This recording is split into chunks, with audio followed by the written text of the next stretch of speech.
Samajwadi party की कोलकाता में जो 2 दिन की राष्ट्रीय कार्यकारिणी हुई उसमें 2024 को लेकर एक नई रणनीति तैयार हुई है।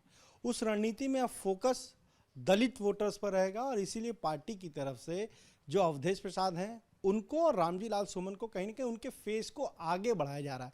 यानी 2024 में दलित समाज को साथ लेकर समाजवादी पार्टी बीजेपी को मात देने की कोशिश करेगी। हमारे साथ यूपी सरकार में मंत्री दानिश आजाद अंसारी, उनसे जानेंगे। दानी जी, जिस तरह से 2 दिन की ये कार्यकारिणी हुई समाजवादी पार्टी की, तमाम रणनीति उन्होंने तय कि हर पार्टी करती है, पर अब उनका फोकस दलितों पर है, खासतौर से पासी समाज पर है और जाटव समाज पर है, जो कभी बीएसपी के साथ थे लेकिन 14, 17, 19, 22 में बीजेपी के साथ है। इससे बीजेपी को नुकसान तो नहीं होगा? देखिए, आज हमारे उत्तर प्रदेश में और देश में पूरी ईमानदारी से हमारे प्रधानमंत्री नरेंद्र मोदी जी और उत्तर प्रदेश में हमारे मुख्यमंत्री योगी आदित्यनाथ जी, ये डबल इंजन की सरकार जनता के विकास के लिए काम कर रही है। और समाजवादी पार्टी का हर कदम केवल और केवल किसी भी तरीके से सत्ता हासिल करना है। उनका लक्ष्य सत्ता हासिल करके अपने निजी स्वार्थ को पूरा करना है। जनता के हितों से, प्रदेश के जनता के विकास से, देश के डेवलपमेंट से, प्रदेश के डेवलपमेंट से समाजवादी पार्टी का कहीं कोई मतलब नहीं है। वो इस जुगत में लगे हैं लगातार क्यों किसी भी तरीके से सत्ता में आ जाए, जो कि वो आ नहीं सकते, क्योंकि जनता का विश्वास आज उनके ऊपर नहीं है। जनता ने हमारी डबल इंजन की सरकार को चुना है और 2024 में नरेंद्र मोदी जी फिर से प्रधानमंत्री बनकर देश की सेवा को इसी तरह जारी रखेंगे। और जिस तरीके से हमने कहा सबका साथ सबका विकास, और हर जाति धर्म मजहब के लोगों के लिए हमने बिना भेदभाव के और बिना भ्रष्टाचार के काम किया। खासतौर पे जो हमारे पिछड़े समाज के भाई है, जो हमारे दलित समाज के भाई है, उनका सही मायनों में किसी ने उत्थान किया है तो हमारी मोदी सरकार ने किया है। और समाजवादी पार्टी कितनी भी कोशिश कर ले, तमाम जाति धर्म मजहब के लोग ये जान चुके हैं कि समाजवादी पार्टी का ये केवल पॉलिटिकल स्टंट है। एक सवाल इसलिए है क्योंकि जो मैनपुरी में चुनाव हुआ वहां पर दलित जो है वो समाजवादी पार्टी के साथ गया, बड़ी जीत मिली सपा को। खतौली में चुनाव हुआ, वहां जाटो समाज चला गया। तो अब उनका फॉर्मूला, उनका जो मॉडल है, ये मैनपुरी मॉडल है। इससे नुकसान तो बीजेपी को हो सकता है। देखिए, कहीं से भारतीय जनता पार्टी को कोई नुकसान नहीं होने वाला है। समाजवादी पार्टी का असली चाल चरित्र और चेहरा आम जनमानस जानता है। जनता जानती है कि सब केवल राजनीतिक सुख को, सत्ता को हथियाने के लिए इनका एजेंडा है। किसी भी जाति के उत्थान से समाजवादी पार्टी को कहीं कोई मतलब नहीं है। इन्होंने हमेशा केवल समाज को विकास से दूर रखने का, खासतौर पर हमारा जो पिछड़ा समाज है उसको विकास से दूर रखने का काम किया। इसीलिए पिछड़ा समाज उनसे आज दूर हो गया है और वो इस तरीके की कोशिश करके पिछड़े समाज को अपने पास लाना चाहते हैं।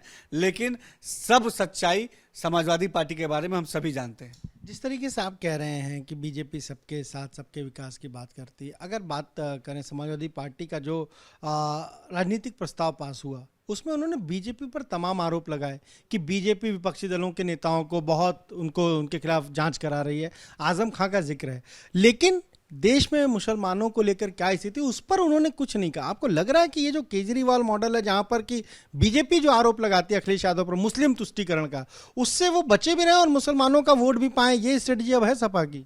देखिए, समाजवादी पार्टी कभी भी मुस्लिम समाज की हितैषी नहीं रही है।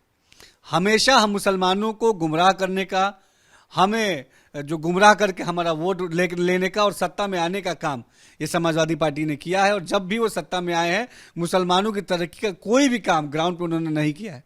आज आप देख सकते हैं कि अपने राष्ट्रीय कार्यकारिणी की बैठक में भी जिस मुस्लिम समाज के हितैषी होने की वो दम भरते हैं, उसके बारे में भी कोई चर्चा इस राष्ट्रीय कार्यकारिणी में नहीं हुई। लेकिन हमारे प्रधानमंत्री नरेंद्र मोदी जी ने, जब भारतीय जनता पार्टी की राष्ट्रीय कार्यकारिणी की बैठक हुई, उन्होंने आगे बढ़ के कहा कि मुस्लिम समाज का, जो पासमानदा समाज का उत्थान, ये हम सबका कर्तव्य है। तो आज हमारा भारतीय जनता पार्टी सबका साथ सबके विकास के नारे पे काम कर रही है। और समाजवादी पार्टी जो पहले करती आती थी, यानी समाज को बेवकूफ बनाने का काम, वो अभी भी करती आ रही है। लेकिन 2022 में तो मुस्लिम समाज का वोट सबसे ज्यादा अगर कहीं गया तो समाजवादी पार्टी को गया। देखिए, मुसलमानों को गुमराह करके उन्होंने वोट तो लिया, लेकिन कभी भी मुस्लिम समाज के डेवलपमेंट की कोई भी बात कभी भी समाजवादी पार्टी करती नहीं दिखती है।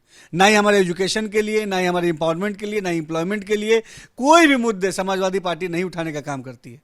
आज हमारी उत्तर प्रदेश की योगी सरकार, केंद्र की मोदी सरकार धरातल पे मुस्लिम समाज की ईमानदारी के लिए, डेवलपमेंट के लिए काम कर रही है। हमने देखिए अल्पसंख्यक बाहुल क्षेत्रों में, पासमानदा बाहुल क्षेत्रों में विशेष रोजगार मेले लगाने का काम किया। ये समाजवादी पार्टी ने कभी नहीं किया। हमने जो अल्पसंख्यक बाहुल क्षेत्र है उसके डेवलपमेंट के लिए प्रधानमंत्री जन विकास कार्यक्रम के माध्यम से वहां पे ITI, polytechnic school, degree college बनाने का काम किया, पानी की टंकी बनाने का काम किया। हमने जो मदरसा एजुकेशन है जहां आम मुस्लिम पढ़ने जाता है उसको NCERT कोर्स से जोड़ने का काम किया।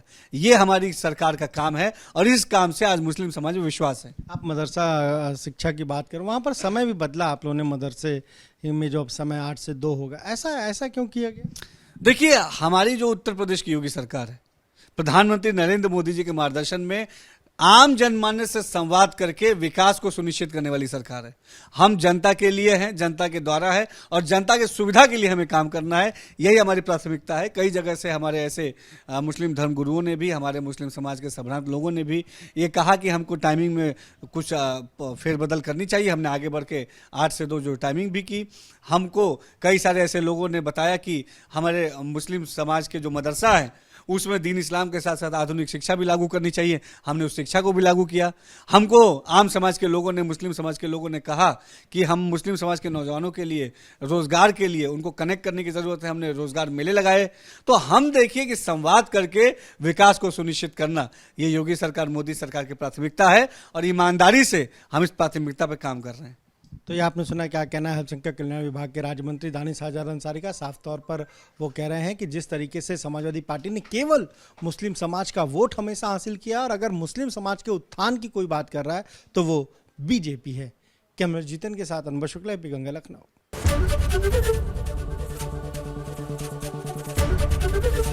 ABP गंगा, खबर आपकी, जुबान आपकी।